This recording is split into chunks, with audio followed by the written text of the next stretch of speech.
দর্শক, নবম দিনেও চলছে আস-সুন্নাহ ফাউন্ডেশনের ত্রাণ কার্যক্রম।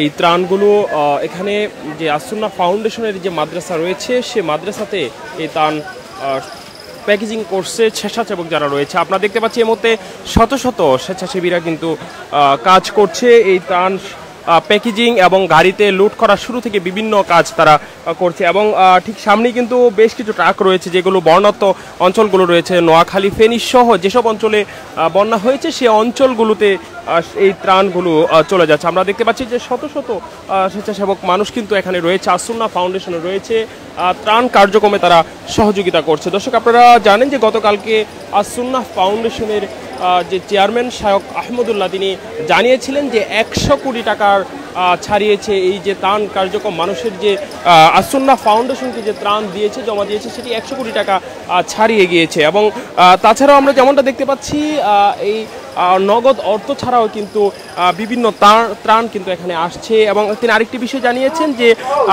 এখন যেহেতু আসলে বন্যা অনেকটা চলে গিয়েছে, বন্যার পরবর্তী যারা রয়েছে তাদের যেন কোনো সমস্যা না হয়, তাদের বাড়ি নির্মাণ থেকে শুরু করে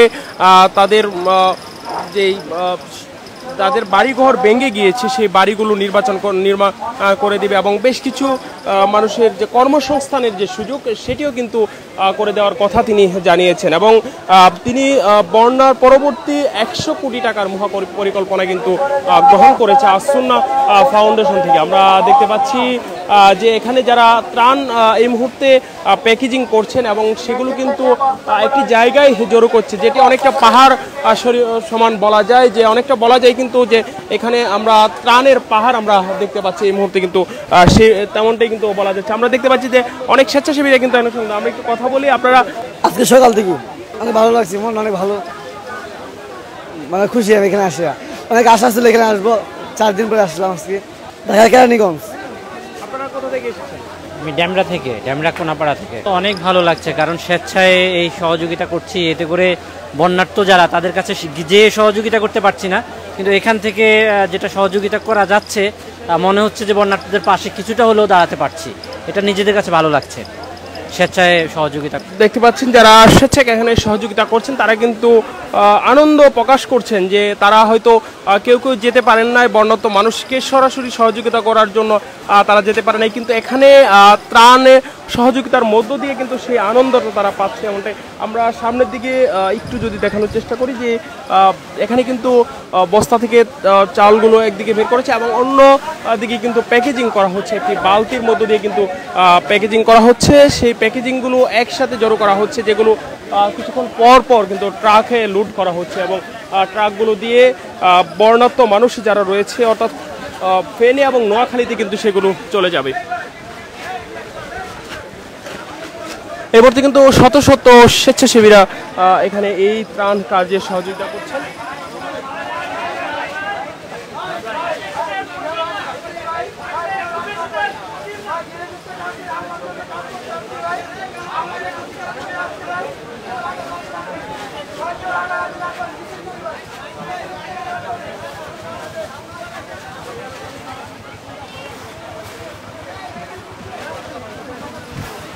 দর্শক, আমরা যেমনটা দেখতে পাচ্ছি এই মুহূর্তে যে এখানে কিন্তু চালগুলো কিন্তু একটি কন্টেনারের মধ্য দিয়ে কিন্তু সেগুলো প্যাকেজিং করা হচ্ছে এবং সেগুলো একই জায়গায় কিন্তু জড়ো করা হচ্ছে।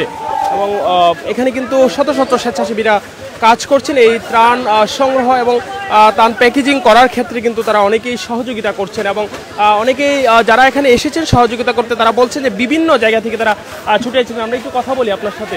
আলহামদুলিল্লাহ, অনেক ভালো লাগছে যে নিজেকে আসলে মানুষের সেবায় যে দেওয়ার জন্য নিজের সময়টাকে মূল্যবান, মানে মানুষের যারা বন্যাত্র আছে তাদের সহযোগিতার জন্য পাশে দাঁড়ানো, এটা নিজেকে সৌভাগ্যবান মনে হইতেছে। দর্শক, যারা এখানে ত্রাণ কাজে সহযোগিতা করছেন তারা বলছেন নিজেদেরকে সৌভাগ্যবান বলা হচ্ছে, তারা যেহেতু ত্রাণ কাজে সহযোগিতা করছে। আমরা ঠিক পাশেই কিন্তু দেখতে পাচ্ছি অনেকটা ত্রাণের পাহাড় বলা চলে, যেগুলো আসলে প্যাকেজিং করে যে জায়গাগুলোতে রাখা হচ্ছে এবং কিছুক্ষণ পরে কিন্তু সেগুলো আবার ট্রাকে করে নোয়াখালী এবং খুলনার উদ্দেশ্যে এখান থেকে চলে যাবে। আমরা ঠিক পাশেই দেখতে পাচ্ছি যে এখানে চাউলের বস্তা এবং চাল ডাল সহ আরও যে নিত্য প্রয়োজনীয় যে খাবারগুলো রয়েছে সেগুলো কিন্তু সংগ্রহ করা হচ্ছে। এবং শুরুর দিকে আমরা যেমনটা দেখেছি যে শুরুর দিকে কিন্তু তারা যে শুকনো খাবারগুলো তারা সংগ্রহ করেছিল এবং ত্রাণ হিসেবে তারা পাঠিয়েছিল। যদি এখন এই মুহূর্তে আমরা শুকনো খাবারের বাহিরে কিন্তু আমরা যেমনটা দেখতে পাচ্ছি যে চাল ডাল সহ বেশ কিছু খাবার কিন্তু এখন রয়েছে। আমরা একটু কথা বলি আপনার। আমি গত 2 দিন থেকে টানা এখানে কাজ করে যাচ্ছি, কিন্তু জনসাধারণের যে উৎসাহ নিয়ে কাজ করতেছে আমাদের কন্ট্রোল করা সম্ভব হচ্ছে না। আমরা কন্ট্রোল করতে উৎসাহিত জনসাধারণকে কন্ট্রোল করতে পারছে না, তারা ত্রাণের জন্য যে পরিমাণ উৎসুক হয়ে আছে।